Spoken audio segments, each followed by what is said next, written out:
Buddhist literature थे वो कौन कौन से थे? एक था अंगुत्तरा निकाय, दूसरा था महावस्तु, और जो जैन लिटरेचर थे वो थे भगवती सुत्ता। तो आपको आ सकता है कि भगवती सुत्ता क्या है, तो वो आपका जैन लिटरेचर है। अंगुत्तरा निकाय क्या है, वो आपका बुद्धिस्ट लिटरेचर, वो क्या है, महावस्तु है। तो ये जो है 16 जनपद के बारे में बताता है। और वहाँ पे 2 तरह की स्टेट्स, एक मोनार्कियल थी और एक नॉन मोनार्कियल, जिसे रिपब्लिकन भी कहा जाता है। मोनार्कियल स्टेट जहाँ पे राजा का शासन चलता था, इसमें कौन कौन सी थी? अंगा, मगधा, कोशी, कोसला, वत्सा, छेड़ी, शूरसेना, मत्स्य, अवंती, गांधारा। इसे एक बार रिकॉल करने की ज़रूरत कीजिए।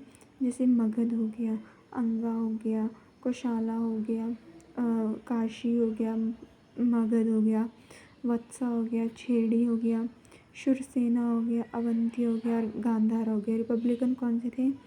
वज्जी, माला, कुरु, पांचाल, कंबोज, शाक्य, कपिलवस्तु, कोलियास, रामग्रामा, मौर्य, पिपीलिवना। जो मौर्य थे वो पिपीलिवना हो गया, कोलियास, रामग्राम हो गए, शाक्य, कपिलवस्तु हो गए, वज्जी, माला, कुरु, पांचाल, कंबोजा। तो जो आपके वज्जी हो गया, माला हो गया, कुरु हो गया, पांचाल हो गया, कंबोज हो गया, शाक्यास थे, जो कपिलवस्तु थी, कोलियास हो गया, मौर्य, पिपलीवाना, ये सारे क्या थे? रिपब्लिकन थे। तो मोनार्कियल कौन कौन से थे आपके? अंगा हो गया, मगध हो गया, काशी, कोसला, वत्सा, छेड़ी, शूरसेना, मत्स्य, अवंती, गांधारा। अंगा अंगा अंगा, मगध, कोसला, काशी, वत्सा, छेड़ी, शूरसेना, मत्स्य, अवंती, गांधार। रिपब्लिकन थे वज्जी, माला, कुरु। याद रखना है जो पांचाल, जो हम पांचाल द्रौपदी बोलते हैं, कुरु रीजन में जो थी उन्होंने माला पहनी थी और वो कंबोज उनकी मम्मी का नाम था, मतलब ऐसे ही ट्रिक रख लो।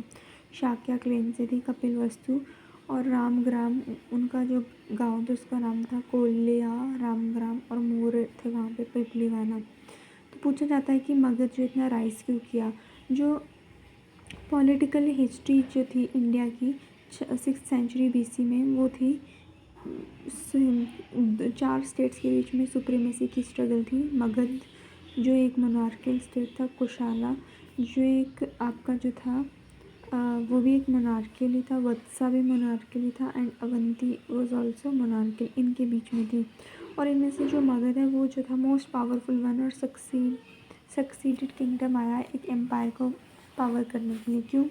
मगध जो है उसका तो सबसे पहले एक जोग्राफिकल एक एडवांटेज है, वो क्या था? जोग्राफिकल पोजीशन का, कि आयरन एज के दौरान जो था उसमें जो है रिचेस्ट आयरन डिपॉजिट्स पाए जाते थे।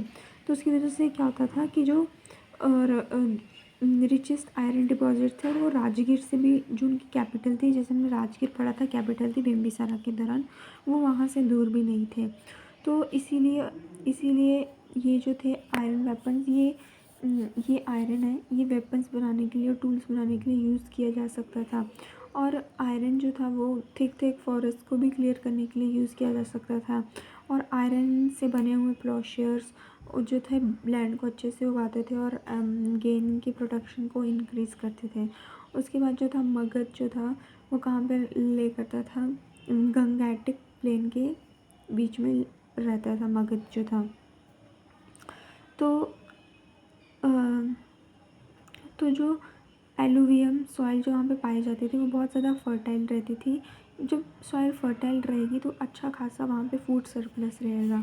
और उसके बाद इसको एक और एडवांटेज था in military organisation, it enjoyed a special advantage in military organisation.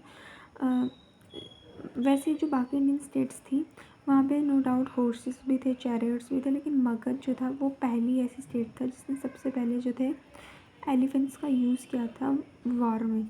इसीलिए इसे जो है एक अच्छी, ये सारे रीजंस माने जाते हैं इसकी सक्सेस के।